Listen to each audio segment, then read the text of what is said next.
뉴스 시작합니다. 저는 동정민입니다. 대선이 정확히 50일 남았습니다. 국민의힘은 5월 3일, 민주당은 4월 27일 대선 후보를 선출합니다. 그러니까 2주 내지 3주간의 경선 레이스가 시작이 된 겁니다. 국민의힘은 8명, 민주당은 3명의 후보가 경선에서 겨루게 될 가능성이 큽니다. 먼저 국민의힘은 오늘부터 경선 후보 등록을 받기 시작했습니다. 후보 8명 중에 1차 컷오프 4명 안에 들기 위한 총력전이 시작됐습니다. 최지원 기자입니다. 유정복 인천시장 종이봉투를 들고 국민의힘 당사를 방문합니다. 대선 경선 후보 등록을 한 뒤 기념사진을 찍습니다. 최근 국민의힘에 입당한 양양자 전 의원도 후보 등록을 마쳤습니다. 국민의힘은 오늘부터 이틀간 대선 경선 후보자 등록 신청을 받습니다. 경선에 참여할 후보들은 이곳 당사 3층 접수처를 방문해 등록해야 하는데요. 기탁금 1억 원을 입금했다는 내역서와 자기소개서 등 총 37개의 서류를 제출해야 합니다. 윤상현 의원이 최종 불출마를 결심하면서 국민의힘 대선 경선엔 모두 8명이 맞붙을 것으로 보입니다. 22일에 1차 컷오프 4명, 29일에 결선에 나갈 2명을 남긴 뒤 5월 3일 최종 후보를 선출하게 됩니다. 예비후보 8명 중 김문수 전 고용노동부 장관과 홍준표 전 대구시장, 한동훈 전 국민의힘 대표가 빅3로 평가받습니다. 1차 경선 남은 한 자리를 두고 나경원, 안철수 의원 등이 각축전을 벌일 것으로 보입니다.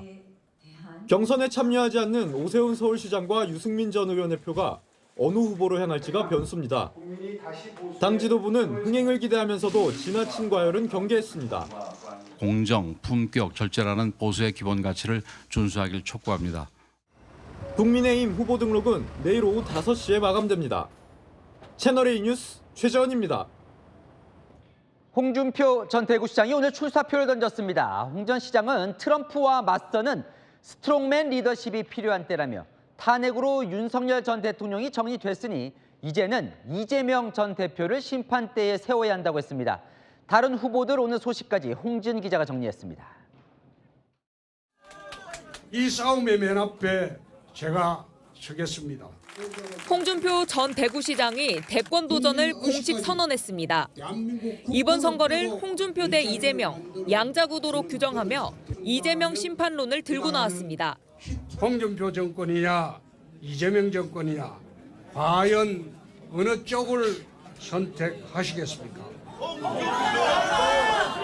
계엄 사태가 탄핵으로 정리되는 만큼 적대적 공생관계에 있는 이재명 후보도 사법심판대로 돌려보내야 합니다. 이명박 대통령이 당선됐던 2007년, 박근혜 전 대통령 탄핵 직후 치러진 19대, 지난 20대 대선에 이어 4번째 대권 도전입니다. 올해 71세인 홍 시장은 마지막 도전이란 점을 강조해왔습니다. 명운을 거은 대전에 가장 준비되고 경험 많은 든든한 장수가 나가야 되겠죠. 준비가 부족하고 검증 안 된 정치 초보 대통령 선택했다가 우리 참 많이 고생했죠.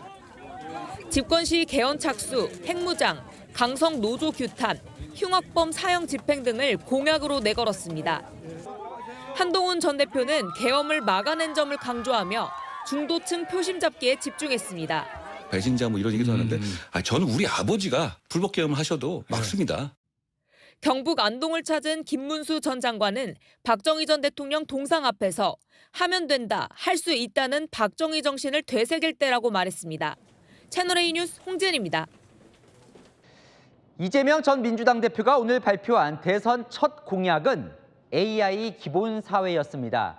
한국형 챗GPT를 온 국민이 무료로 사용할 수 있게 하겠다면서 논란도 있었죠. K-엔비디아 펀드는 공식화했습니다. 이상원 기자입니다.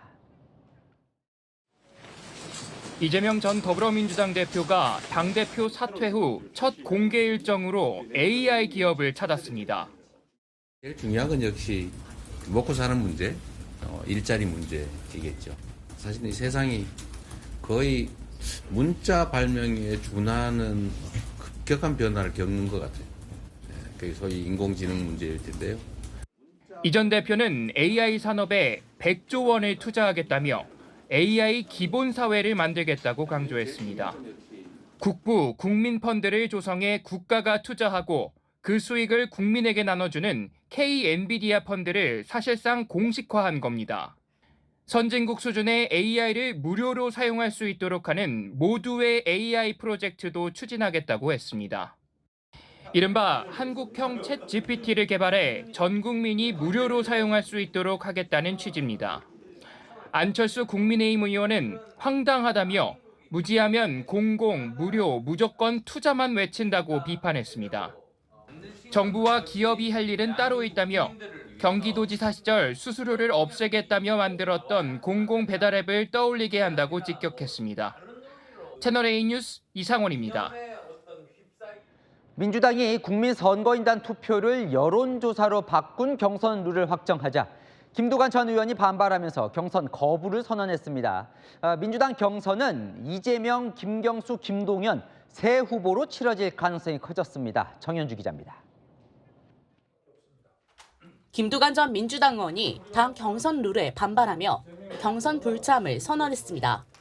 김 전 의원은 특정 후보를 추대하는 것이라며 신천지와 전광훈이 무서운데 무슨 선거를 치르겠냐고 비판했습니다. 민주당은 조직적인 역선택을 우려해 국민선거인단 대신 일반 여론조사 50%를 도입한 경선 룰을 확정했습니다. 김동연 경기지사는 대단히 안타깝다면서도 경선에는 참여하겠다고 밝혔습니다. 밭을 가리지 않는 농부의 심정으로 당당히 경선에 임하겠습니다. 오늘 이후로는 가슴에 접고 있도록 하겠습니다. 김경수 전 경남지사 측은 경선 룰과 상관없이 출마하려고 했다고 말했습니다. 김 전 지사는 봉화마을 노무현 전 대통령 묘역에 참배하고 평산마을로 가 문재인 전 대통령을 예방했습니다. 친노 친문 적자임을 강조한 행보라는 해석입니다. 노무현 대통령님과 함께 꿈꾼 나라가 저에게는 국민이 하나로 통합되고 시민이 스스로 지도자가 되는 그런 사람 사는 세상이 우리가. 당 경선은 이재명, 김경수, 김동연 3파전으로 예상됩니다. 내일 하루 후보 등록을 받은 뒤 오는 27일 최종 후보 1인을 확정합니다. 채널A 뉴스 정현주입니다. 정치권은 한덕수 출마 변수에 주목하는 분위기입니다. 한덕수 권한대행의 대선 경쟁력은 얼마나 될까요? 이재명 전 대표와 양자 대결로 붙여봤더니 범보수 주자 가운데선 가장 좋은 성적을 냈습니다. 백승현 기자입니다. 대선 출마론이 확산되고 있는 한덕수 대통령 권한대행. 이재명 전 민주당 대표와의 리얼미터 가상 양자 대결 결과 이 전 대표 54.2%, 한대행 27.6%로 26.6%포인트 차이가 났습니다. 이 전 대표 지지율과 비교해 절반 수준이지만 범보수 주자 가운데선 가장 적은 격차를 보였습니다. 한대행은 연령별로 보면 70대 이상에 이어 20대 이하에서 상대적으로 지지를 받았습니다. 한대행의 등장과 함께 기존 범보수 주자들의 지지율은 일제히 하락했습니다. 특히 김문수 전 장관은 2주 전 조사에 비해 5.4%포인트 줄어 하락폭이 가장 컸습니다. 윤석열 정부에서 함께 일한 이력 등을 감안할 때 친윤 지지층으로 다소 겹친다는 분석이 나옵니다. RN서치 조사에서는 한대행은 여야 후보군에서 이재명 전 대표에 이어 2위를 차지했습니다. 국민의힘 지지층만 별도로 분류했을 때 한대행은 김문수 전 장관과 박빙 승부였습니다. 오늘부터 국민의힘 경선 레이스가 본격 시작된 만큼 앞으로 지지율은 등락을 거듭할 것으로 보입니다. 채널A 뉴스 백승현입니다. 국민의힘에서는 내일 후보 등록 마지막 날까지 한덕수 권한대행이 경선에 참여하도록 물밑 압박과 설득을 동시에 가는 분위기입니다. 경선 이후 빅텐트는 보장할 수 없으니 가급적 후보 등록하라는 겁니다. 손인혜 기자입니다. 국민의힘 지도부가 당내에 계속된 한덕수 추대론에 대해 불편한 기색을 드러냈습니다. 계속해서 그것을 얘기하는 것 자체는 당의 경선 흥행에 찬물을 끼얹는 행위이기 때문에 자제하는 것이 좋다라고. 경선 시작도 전에 추대론, 단일화 등이 언급되면서 경선 공정성이 흔들리는 것을 우려한 겁니다. 특정인을 옹립하는 일도 누구의 불이익을 주는 일도 없을 것입니다. 물밑에선 막판까지 한대행의 경선 참여를 독려하는 것으로 전해졌습니다. 당 핵심 관계자는 경선 참여를 안 하고 나중에 나올 경우 다른 주자들 반발도 크고 봉합이 쉽지 않을 수 있다고 말했습니다. 또 다른 관계자도 내일까지 계속해서 한대행 경선 참여를 설득하고 있다고 보면 된다며 지금 같은 한대행 추대론이 계속된다는 보장이 없다, 결단을 내려야 한다고 압박했습니다. 하지만 경선 참여 가능성은 낮게 보는 분위기입니다. 또 다른 관계자는 여러 루트를 통해 소통하는데 설득이 쉽지 않다고 했습니다. 박수영 의원은 한대행 출마를 지지하는 의원 수가 54명이 된다며 한대행 출마를 거듭 촉구했습니다. 채널A 뉴스 손인혜입니다. 이런 국민의힘의 압박에도 한덕수 권한대행은 당 경선에 참여하지 않을 전망입니다. 오늘 국무회의에서는 마지막 소명을 강조하면서 지금은 미국과의 협상에 집중해야 한다고 했습니다. 관세 협상 끝나면 기류가 바뀔 수 있는 걸까요? 이다혜 기자입니다. 한덕수 대통령 권한대행은 오늘 국무회의에서 미국과 협상의 시간에 돌입했다며 마지막 소명을 강조했습니다. 저 또한 그간의 통상 경험을 바탕으로 관련 네트워크 등을 10분 활용하여 국무위원들과 함께 저에게 부여된 마지막 소명을 다하겠습니다. 여권의 출마 요구와 거리를 두면서 당분간 현안 대응에 집중하겠다는 뜻을 내비친 것으로 풀이됩니다. 총리실 관계자는 현안 대응이 바빠 출마 얘기는 꺼내지도 못하는 분위기라고 전했습니다. 다만 일각에서는 통상 협상을 마무리한 뒤 출마할 가능성을 열어뒀다는 분석도 나옵니다. 경제 전문가로서 통상 위기 대응을 통해 국민 지지를 받을 수 있다는 겁니다. 한 대행은 경제 안보 전략 TF 회의에서 트럼프 대통령이 통화를 만족해했다며 이후 한국 등과 협상하라고 지시했고 관세도 유예했다고 밝혔습니다. 필요한 경우에는 트럼프 대통령과 직접 소통을 통해서 해결점을 만들어 나가도록 노력하겠습니다. 빠르면 내일이나 모레 알래스카 LNG 투자와 관련한 화상회의를 진행할 예정이고 산업부 장관을 중심으로 협상단을 구성해 방미도 추진할 계획입니다. 채널A 뉴스 이다혜입니다. 네, 대선에 출마한 후보들 만나고 있습니다. 마침 오늘 대선 출마를 선언한 홍준표 전 대구시장 나와 있습니다. 어서 오십시오. 네. 안녕하세요. 출마 선언에 의원들도 많이 왔던데요. 네, 단도직입적으로 묻겠습니다. 오늘 대선 뭐 삼수라고 표현을 하셨던데 이번이 마지막 도전입니까? 그렇죠. 네, 자 이번에는 되는 겁니까? 본선 경쟁력을 제가 여쭙는 겁니다. 이재명 의원이 나왔기 때문에 될 수 있다고 봅니다. 될 수 있다. 예. 그런데 지금 오늘 홍준표 대 이재명의 대결이라고 하셨는데 마침. 근데 여론조사를 보면 양자 대결에서 차이가 많이 나게 지고 있던데요. 어떤 조사에는 10% 차이 나고 16% 차이 나는데 그 의미 없어요.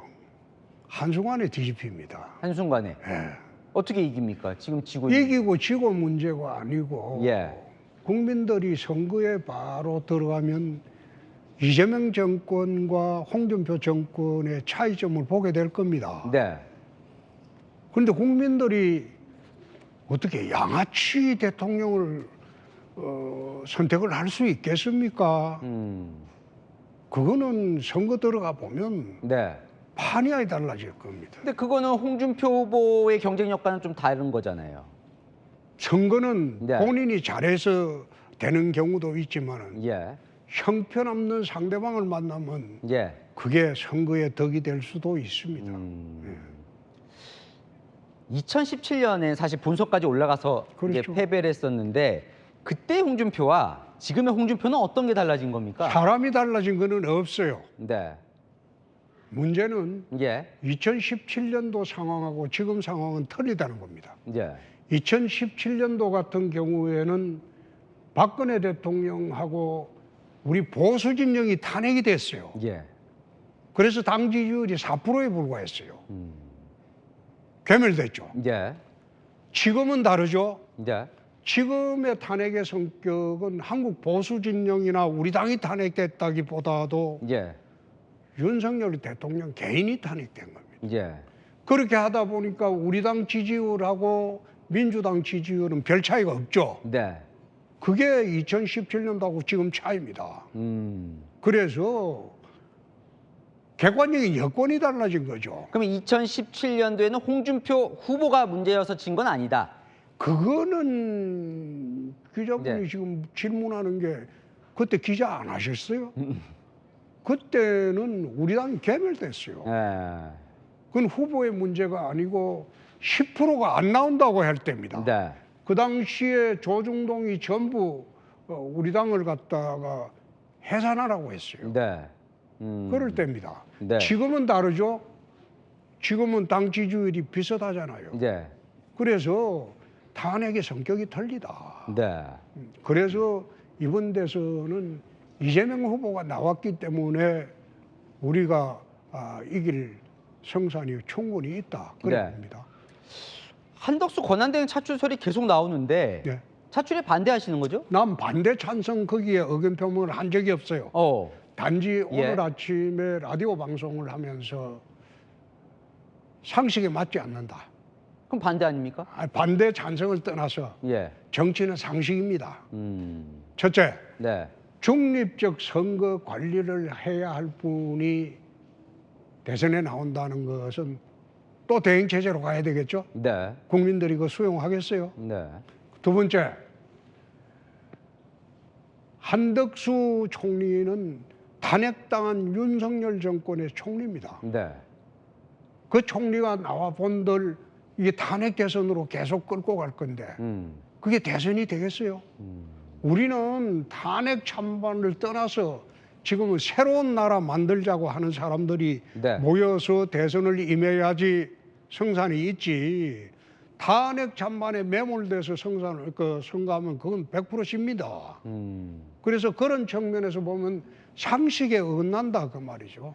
당에서는 이제 본선에서 쉽지 않은 싸움이 될 것 같으니 뭔가 흥행을 위해서 많이 나와라 뭐 이런 동료인 것 같아요. 나는 나오는 거 찬성도 하지 않고 반대도 하지 않습니다. 그런데 상식에 좀 반하는 결정을 할 뿐인 아닐 것이다. 난 그런 못 봅니다. 사실 2017년 때 보면 좀 안철수, 유승민 다 나오면서 분열되면서 사실 좀 패배한 측면도 있는데 이번에는 후보 되시면 빅텐트라는 걸 치십니까? 그거는 후보 되면 빅텐트를 해야 되겠죠. 반 이재명 양아치 대통령은 좀 막아야 되겠지. 좀 과한 표현을 계속 쓰셔서 그 부분 좀 안 쓰셨으면 좋겠습니다. 아니, 그거는 양아치니까. 이제 그만 하시기로 하고 어쨌건 빅텐트 치신다는 말씀이시죠? 그렇습니다. 반 이재명으로? 그러면 거기에 한동훈 전 대표 들어갑니까? 들어가고 안 들어가고를 떠나서 당내 경선을 하고 나면 본선에는 그게 출마를 못합니다. 당연히 들어오겠죠. 당연히 들어와요? 그렇습니다. 그럼 한덕수 권한대행도 들어옵니까? 그분은 중립적 선거 관리를 하는 분이니까 우리 당에 포함시키는 건 무리가 있겠죠. 흔히 말하는 빅3 후보라고 이제 저희 언론들이 주로 표현을 하는데 김문수, 한동훈 두 후보와 이제 함께 빅3로 표현이 되는데 김문수 후보보다 홍준표의 경쟁력은 어디에 있는 겁니까? 나는 경쟁력을 논하기에 앞서서 지금 빅3 후보가 아니고 스몰3죠. 스몰3다? 그렇습니다. 전부 한 자릿수의 경쟁력을 지금 국민들이 탄핵 직후라서 후보들이 전부 한 자릿수에서 경쟁하는 거는 그거는 빅3라고 보기는 어렵죠. 스몰3지. 그렇지만은 2002년도 노무현 대통령이 등장할 때 경선 보면 거기도 전부 스몰3, 스몰4가 경쟁을 해서 한 사람이 될 때 폭발적으로 그 지지세가 모이기 시작했습니다. 우리가 지금 유심히 보는 거는 2002년도 민주당 경선 때 노무현 대통령이 일어서는 과정을 봅니다. 그래서 드라마를 쓸 거다. 그건 그렇게 경선 구도가 된다면 본선은 어렵지 않게 이길 것이다. 그래 봅니다. 그러면 김문수, 한동훈 후보보다의 뭔가 경쟁력은 얘기 안 하실 겁니까? 좋은 홍보 기회인데요. 그거는 제 입으로 하기는 좀 그거죠. 그건 국민들의 판단 사항이고 그거는 제 입으로 뭐 이야기하기는 좀 그렇죠. 알겠습니다. 그건 아니죠. 좋은 기회인데 그냥 넘어가시네요. 자, 이거 안 물어볼 수가 없습니다. 이 명태균 리스크인데요. 네? 물어뜯을 준비가 되어 있다고 자꾸 뭔가 겁을 주듯이 얘기를 하는데 자유로운 거 맞으세요? 난 그거 제기하는 것 자체가 참 우습다고 생각을 하는데 네. 상대당의 이재명 후보는 전과 사범에 네. 각종 범죄로 기소된 게 5건입니다. 네. 그런 당에서 명태균이하고 짜고 홍준표를 갖다가 어떻게 해보겠다고 덤비는 자체가 우스운 일이고 네. 두 번째 명태균이라는 이 사람은 여론 사기꾼입니다. 내가 10년 전부터 이 사람의 행적을 알아요. 네. 그런 사람을 제가 옆에 붙이겠습니까? 그런데 그걸 지금 하도 데가 나왔다는 증거가 명태균이가 홍준표한테 생일날 생일 축하합니다. 네. 문자를 보냈는데 카톡을 홍준표가 땡큐 그랬다고. 네. 그걸 들이밀고 정계 은퇴하라고 하니까 자기 진영에 후보된 사람은 전과사범의 온갖 범죄로 기소돼 있는 네. 사람, 그 사람이 정계 은퇴해야죠. 왜 나한테 자꾸 그래요? 네, 알겠습니다. 이제 뭐 마지막 질문일 수도 있을 것 같은데 사실 홍준표 시장님의 좀 단점으로는 뭔가 꼰대 이미지, 그죠? 좀 약간 말을 시원시원하게 하는 대신에 약간 막말도 좀 하신다. 이런 비판이 있는데 불식을 좀 시켜야 되지 않겠습니까? 내가 이야기하는 게 여러 가지가 있지만 그 중에 하나가 2018년도 남북 정상회담을 위장평화회담이라고 했을 때 언론하고 아마 채널A에서도 그랬어요. 네. 막말했다, 악담했다. 근데 내 말이 틀렸습니까? 그 위장평화회담이었죠. 네. 만약 그게 막말이고 틀린 말이라면 내 정계 복귀 못했을 거예요. 네. 지나고 나니까 다 맞는 말이니까 네. 맞는 말을 막말로 덮어 씌우는 거는 옳지 않아요. 그리고 꼰대 이미지라고 이야기하는데 내 꼰대 맞아요. 맞습니까? 나이가 지금 이제 70이 됐는데 꼰대 맞죠? 네. 그런데 이런 꼰대를 20, 30대들이 왜 열광을 할까요? 네, 알겠습니다. 저희 형평성 시간 문제 때문에 오늘 여기서 오늘 인터뷰는 마무리 짓겠습니다. 예? 시장님 감사합니다. 고맙습니다. 네, 지금까지 홍준표 전 대구시장이었습니다. 자, 다음 소식 넘어갑니다. 트럼프발 미중 전쟁이 본격적인 막이 올랐습니다. 중국이 미국의 관세 전쟁에 자원으로 반격에 나섰습니다. 반도체를 포함한 첨단 장비 원료인 히토류를 미국에 수출하지 않겠다고 나섰는데요. 자, 미국은 중국을 더 봐주지 않겠다며 칼 갈고 있습니다. 베이징 이윤상 특파원이 보도합니다. 对山、嘎、特、低、鲁、看、乙等7类中重稀土相关物项实施出口管制。 미국의 대중 관세 부과에 대한 중국의 보복 조치는 히토류 7종 수출 금지 조치입니다. 히토류 광물은 반도체 등 첨단 장비에 사용되는데 중국이 90% 이상을 생산합니다. 중국이 독점적 지위를 이용해 미국 산업에 타격을 입히겠다는 의도로 미국 내 자동차, 드론 생산에 차질이 우려될 것으로 보입니다. 我相信也会对他们的这个原材料的获取，产生比较大的影响，影响到美国这些相关的高技术产品，包括军事产品的这个开发生产。 시진핑 중국 국가주석은 베트남 하노이 국빈 방문 전 현지 매체 기고를 통해 무역 전쟁과 관세 전쟁에는 승자가 없다며 미국을 재차 비판했습니다. 중국 관영 CCTV는 만약 누군가 미국에 투항한다면 중국은 절대 동의하지 않을 것이라며 주변국의 단속도 나섰습니다. 미중 관세 전쟁이 비관세 분야로 확전된 가운데 미국도 중국을 재차 압박하고 나섰습니다. China has killed over 1 million people with their fentanyl. 트럼프는 SNS를 통해 우리를 최악으로 대우하는 중국을 봐주지 않겠다며 경고했습니다. 미국 현지에서는 중국인 유학생의 비자 취소 등 비관세 분야에 대한 미국의 추가 보복 조치가 나올 수 있다는 분석도 제기됩니다. 베이징에서 채널A 뉴스 이윤상입니다.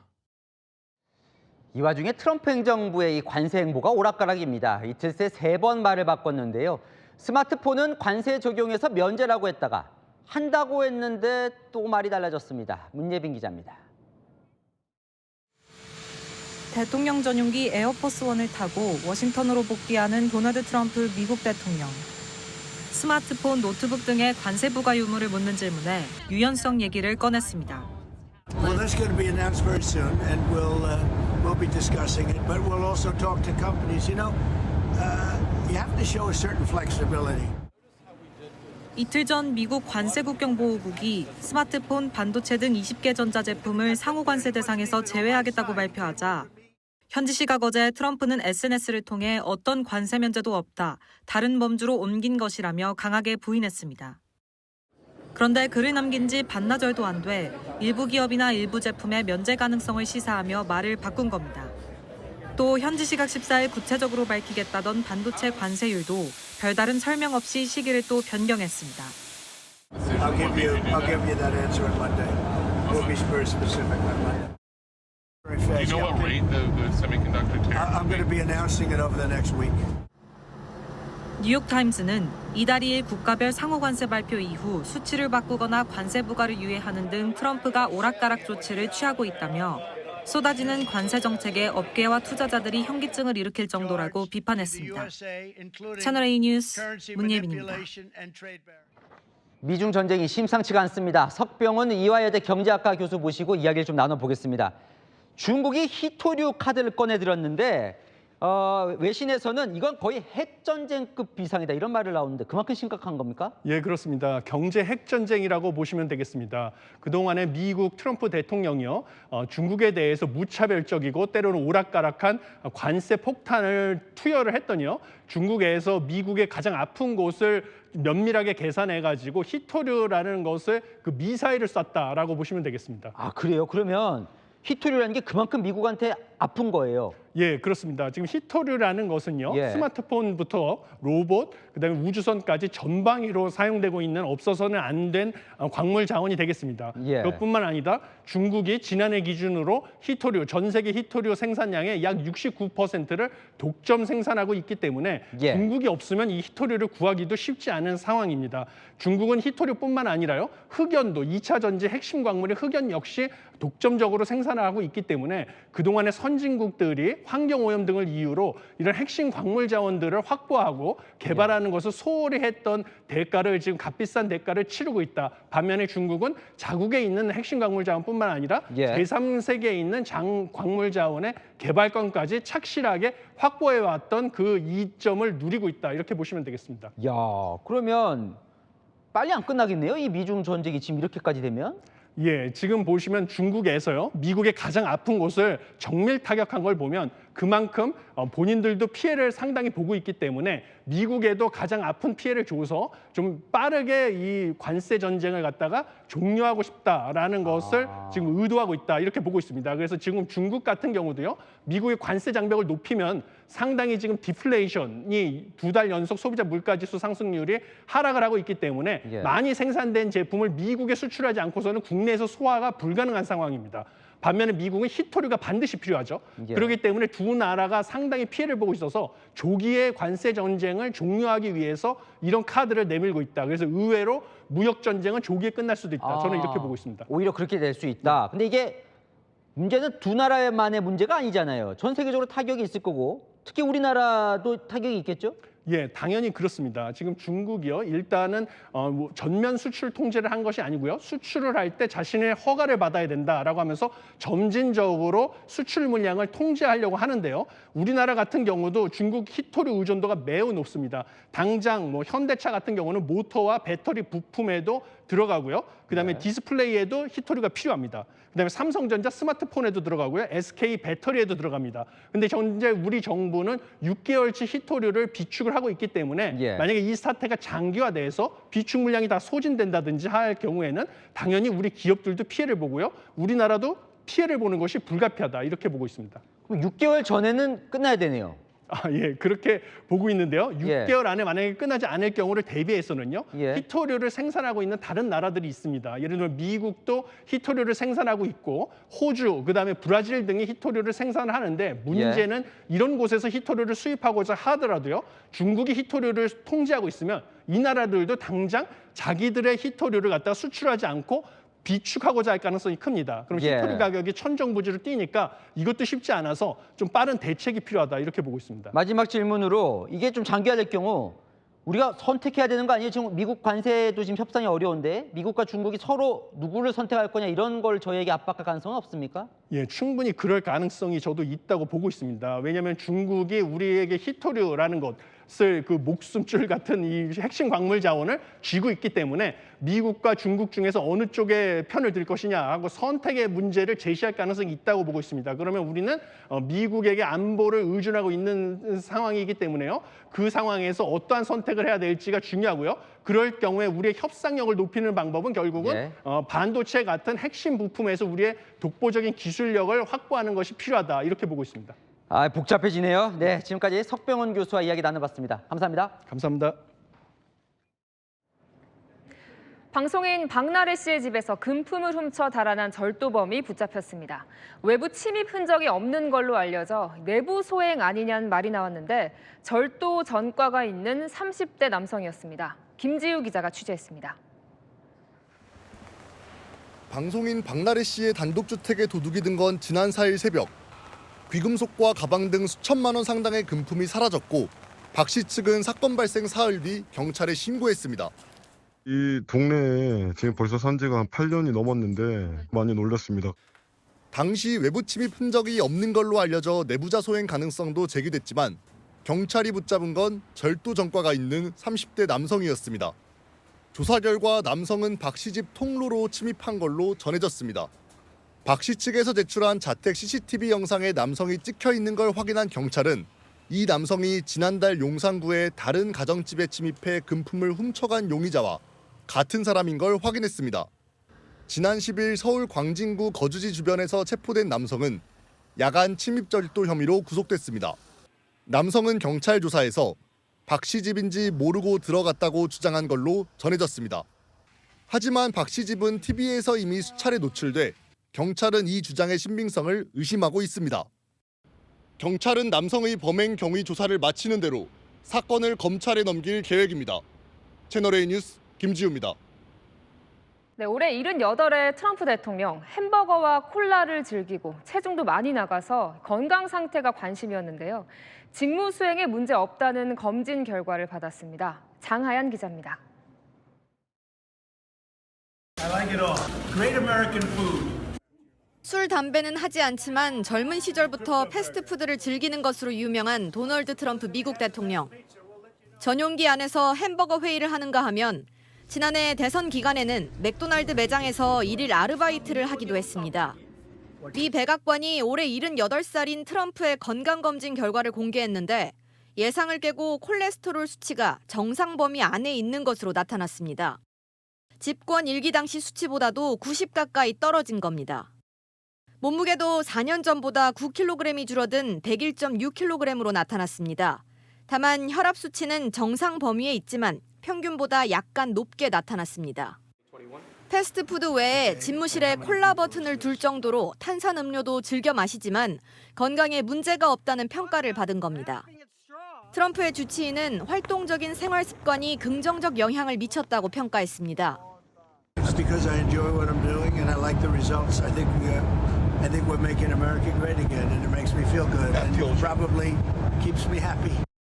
워싱턴 포스트는 주치의가 골프 경기 승리 등을 활동적 사례로 들었는데 실제 트럼프가 이번 임기 시작 후 83일 중 3분의 1을 골프장에서 보냈다고 보도했습니다. 채널A 뉴스 장하얀입니다. 오바마 전 미국 대통령 부부의 이혼설이 끊이지 않고 있습니다. 아내인 미셸 여사가 직접 일축했지만 여러 행사에 따로 모습을 드러내면서 루머가 수그러들지 않고 있습니다. 이솔 기자입니다. They couldn't even fathom that I was making a choice for myself, that they had to assume that my husband and I are divorcing. This couldn't be a grown woman just making a set of decisions for herself. 최근 한 팟캐스트에 출연한 버락 오바마 전 미국 대통령의 부인 미셸 오바마 여사. 최근 여러 공식 행사에 오바마 부부가 각기 참석하는 등 투샷이 보이지 않자 불화설과 이혼설이 제기됐고 이에 대해 해명을 한 겁니다. 앞서 두 사람의 이혼설은 지난해 8월 미국의 한 연예 매체가 오바마와 할리우드 배우 제니퍼 애니스턴의 불륜설을 보도하면서 처음 불거졌습니다. 이후 애니스턴이 불륜설을 공개 부인했지만 지난 1월 지미 카터 전 대통령의 장례식과 도널드 트럼프 대통령의 취임식에 오바마가 연달아 혼자 참석하면서 이혼설이 다시 불거졌습니다. 두 사람이 공식 석상에 함께 모습을 드러낸 건 지난해 8월 민주당 전당대회가 마지막입니다. 다만 지난해 12월 두 사람이 같이 식사하는 모습이 포착됐고 올해 1월과 2월에는 오바마가 미셸과 함께 찍은 사진을 SNS에 공개하기도 했습니다. 채널A 뉴스 이소리입니다. 고비를 넘기고 퇴원한 교황이 공개 활동을 늘려가고 있습니다. 이번엔 산소 튜브를 뺀 모습이었는데요. 목소리는 조금 쇠약했지만 신도들의 기쁨은 컸습니다. 송진섭 기자입니다. 휠체어를 탄 프란치스코 교황이 성 베드로 광장에 모습을 드러내자 신자들이 환호합니다. 옅은 미소와 함께 손을 들어 보이며 인사하고 남자아이에게 사탕을 건네주기도 합니다. 다만 목소리는 여전히 쇠약한 상태로 긴 문장을 내뱉지는 못했습니다. Buona domenica delle palme. Buona settimana santa.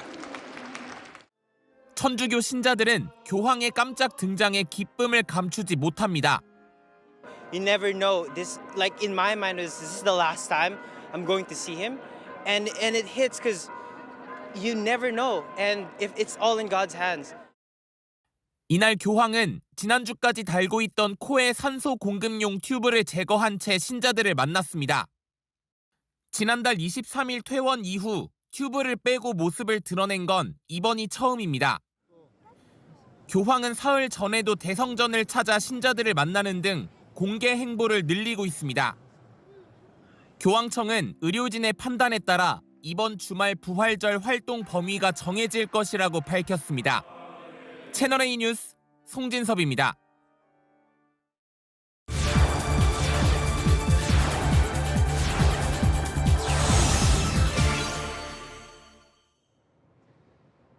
뉴욕의 부자들이 무병장수를 위해 몰려가 돈을 쓰는 곳이 남다릅니다. 아프기 전에 미리 병원 치료를 받는 건데요. 1년 회원권이 3억 원 넘는 장수 전문 클리닉, 어떤 곳인지 조아라 특파원이 취재했습니다. 미국 뉴욕의 대표 부촌 첼시의 한 장수 전문 병원. 호텔 같은 공간에 인공지능 체형 분석기 등 최첨단 진단 시설이 갖춰져 있습니다. 한쪽에선 젊은 남성 환자가 개인 공간에서 진료도 받습니다. 이 재생에 도움을 주는 고압 산소통인데요. 2명이 앉아 이 TV를 보며 편하게 90분간 치료를 받을 수 있습니다. 노화를 늦추는 것으로 알려진 펩타이드 성분을 혼합해 잠을 잘 자게 하거나 면역력을 향상시킨다는 주사 치료도 인기입니다. Where we kind of personalize treatment plans for blood work and their body composition and all. We offer some of the most advanced therapeutics. When you really think about longevity, you want that continuity of care. 이곳의 연간 회원권은 최대 25만 달러, 우리 돈 약 3억 5,500만 원에 달할 정도로 비싸지만 사려는 사람들이 적지 않습니다. 현지에선 뉴욕 상류층의 관심 분야가 달라졌다는 평가가 나옵니다. 그동안 인맥을 쌓는 사교 클럽에 돈을 아끼지 않았다면 최근에는 수명 연장 등 건강에 아낌없이 투자하고 있는 겁니다. That I think I have an opportunity, especially with the advancements that are happening in medicine, that I could live to 120, 130. I mean, what greater investment is there than to get double the amount of time here on this earth?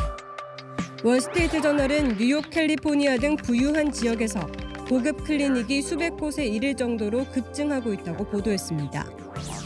최근에는 노화 검사, 비타민 주사 등 장수 치료 프로그램을 도입한 일반 병원도 늘고 있습니다.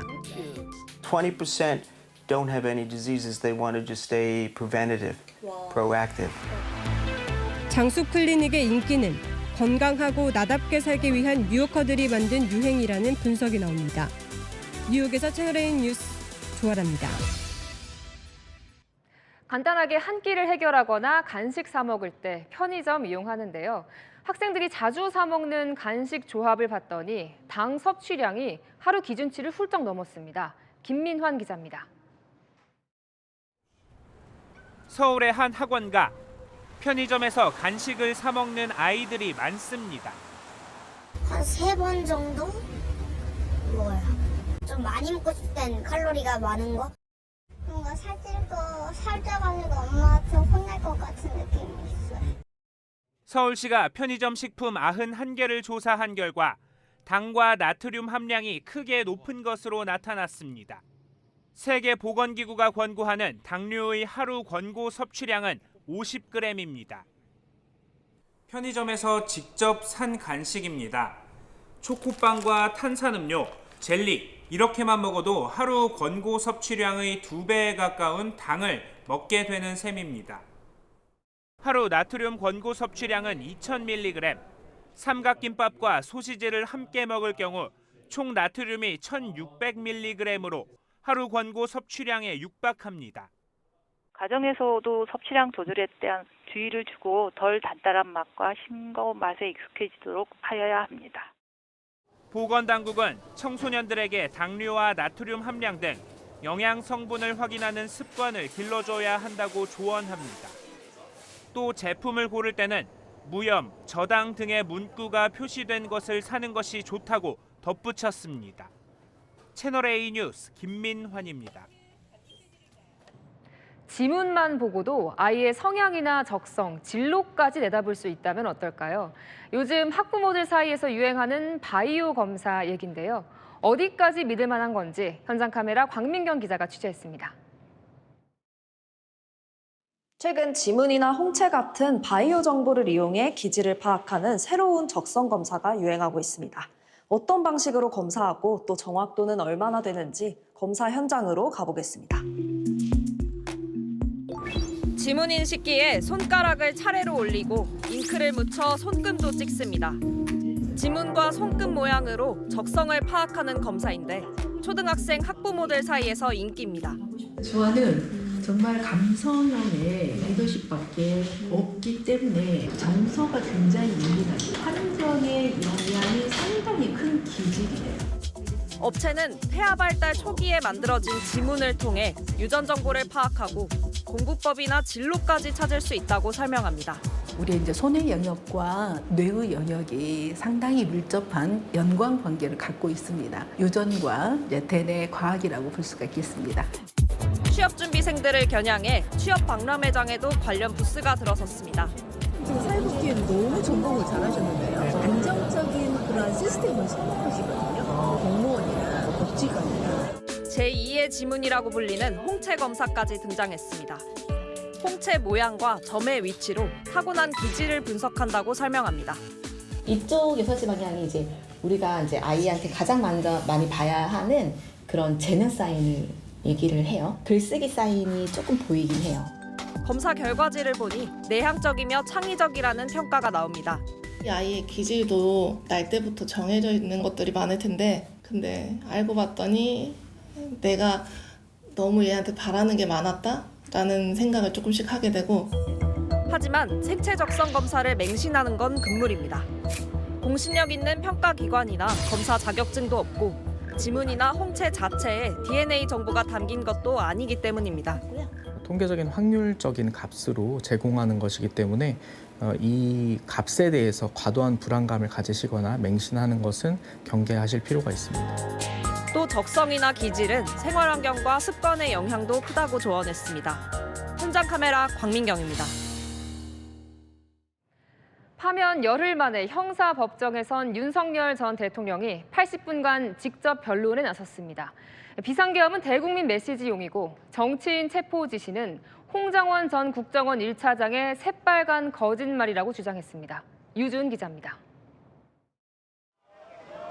윤석열 전 대통령 차량 행렬이 법원으로 들어섭니다. 뒷자리에 윤 전 대통령 모습도 보입니다. 바로 지하주차장으로 들어간 윤 전 대통령.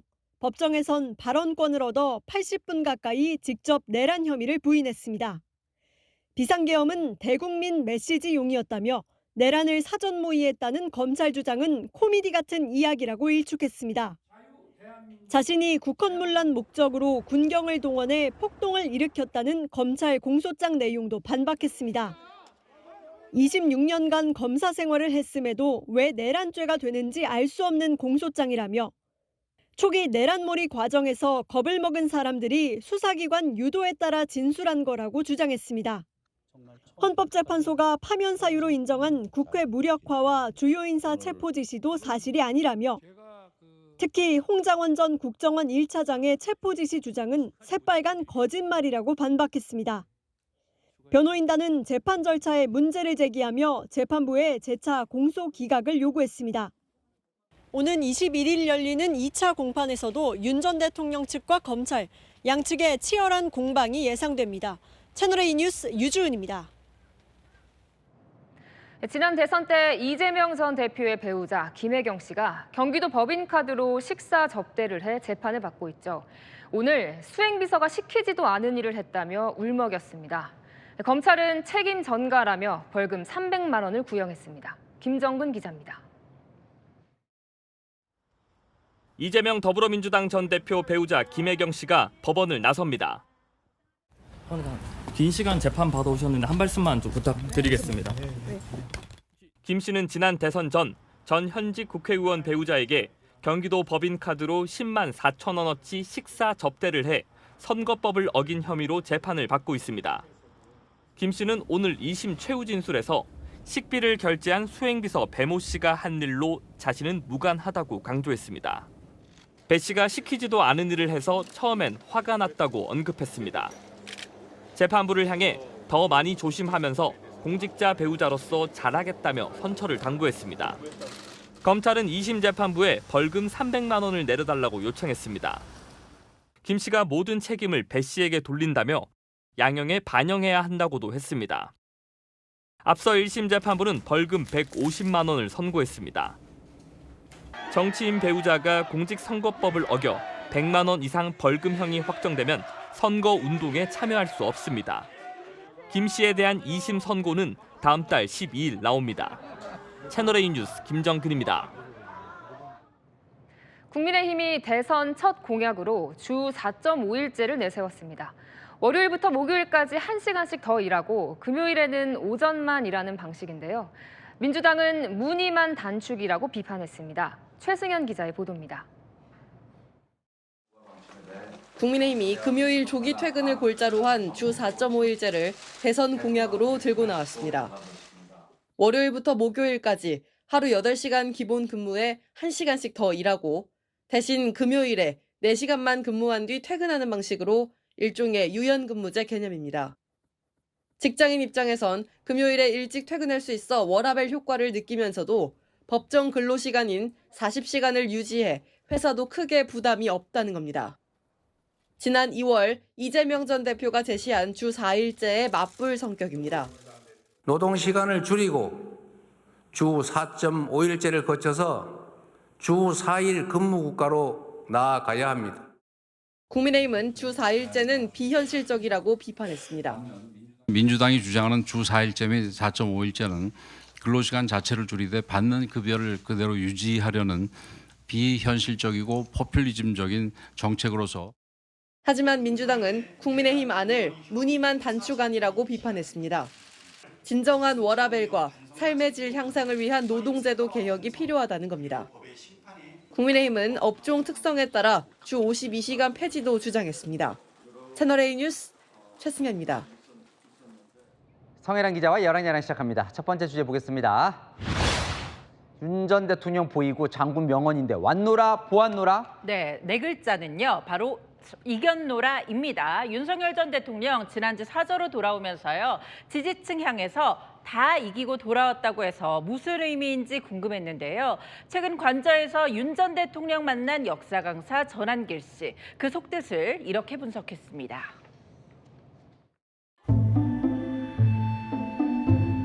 고생 많으셨어요. 다 이기고 돌아온 거니까 걱정하지 마세요. 그 말씀을 들으면서 약간 예수님 같다는 생각이 들어요. 희생당했지만 다 파면당해서 임기는 끝났지만은 그로 인해서 자유민주주의를 지켜내 그리고 보수 우파들의 결집을 만들어냈다. 그러니까 탄핵은 됐지만 보수 결집을 이끌어냈으니 이긴 거다네요. 네, 그러면서 윤 전 대통령이요. 이런 과거 미국 대선 이야기를 했다고 처음 공개했습니다. 1964년도에 베리골드 워터라고 그 당시에 공화당 후보로 나와서 낙선했어요. 이런 말을 남기거든요. 너의 마음속에는 그가 옳았다는 걸 알지 않습니까? 보수 지지하는 사람들의 정신적 지주가 되거든요. 어차피 5년 하나, 3년 하나 국민들이 답변을 보면서 아는 거를 깨달은 거예요. 그만큼 중요한 안보가 없습니다. 그러면 되는 거죠. 정리를 해보면 결국 여전히 내가 옳았다네요. 맞습니다. 이 민주당에선 윤 전 대통령이 정신 승리하는 것 아니냐 이런 비판 나왔는데요. 국민의힘 대선 주자도 한마디 했습니다. 그런 말씀에 대해서 국민들께서 좋게 보시지는 않았을 것 같아요. 개선 장군 행세를 하는 걸 보면 여전히 망상에. 네, 다음 주에 보겠습니다. 홍준표 전 시장, 이재명 전 대표 저격수를 누구를 우대했습니까? 네, 이 전 대표의 최측근에서 저격수로 돌아선 유동규 전 성남도시개발공사 본부장인데요. 오늘 홍 후보 출마 선언 현장을 찾았습니다. 제가 이 자리에 온 이유는 살려고 왔습니다. 제가 이재명이 당선되면 바로 꽃게밥이 될 거라고 생각했기 때문에 내란의 밤이 계속 됐더라면 연평도 가는 그 깊은 바닷속 꽃게밥이 아마 되고 있었을 겁니다. 홍준표 대통령이 되시면 꽃게밥이 더 이상 안 돼도 되겠다. 네, 왜 여러 후보 중에 홍준표 전 시장이래요? 네, 직접 물어봤는데요. 과거 이 전 대표 최측근이 홍 전 시장에 대해 상대하기 가장 까다롭다고 했다고 주장했는데요. 때론 세 보이는 이미지가 이 전 대표와 비슷하다고요. 제가 이재명 진영에 있을 때 제일 무서운 사람이 홍준표가 나오는 거였습니다. 인간의 개체수를 조절한다는 사람이 바로 이재명입니다. 그런 사람을 이길 수 있는 후보가 누가 있습니까? 정작 이 전 대표 측은 유 전 본부장의 발언에 대해 아무런 입장 없다며 신경 쓰지 않는 분위기입니다. 네, 하나 더 보겠습니다. 자, 국회의원들 뭘 부추길까요? 네, 대정부 질의 중 국민의힘과 민주당이 제대로 충돌했는데요. 곁에 있던 의원들 싸움 구경하랴 한마디씩 거두느라 바빴습니다.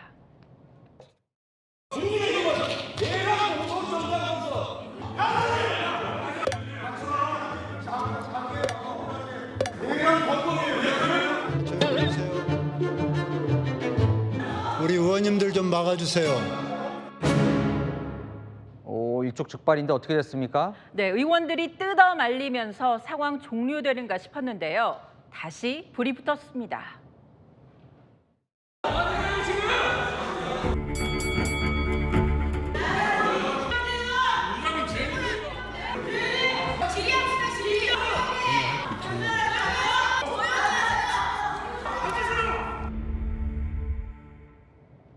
조기대 선국면 막 올랐는데 야만 울려 퍼지는 국회 모습. 이제 그만 보여줘야겠죠. 네, 지금까지 여랑야랑이었습니다.